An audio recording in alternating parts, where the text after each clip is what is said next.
ভাই না আপনাদের বিলটা বিল কত? 430 টাকা। 430 টাকা? আচ্ছা ঠিক আছে, যান আপনি রিটার্ন দিতে সিফটি বিল আইছে 430 টাকা। ঘুম দে তিনজন 400 ঘুম না বাপ 30 ভাগ হ্যাঁ 3 তিন 143 টাকা 43 টাকা 43 টাকা আরে যা আরে আরে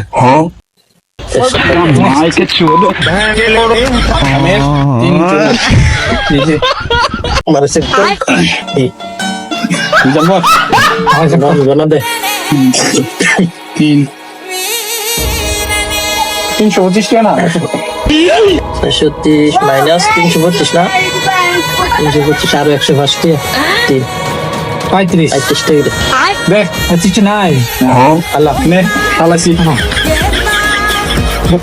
বোতল তো কিনে নাই নাই যা দেবে জমা দিয়ে আইবি দে সব দে জমা দিয়ে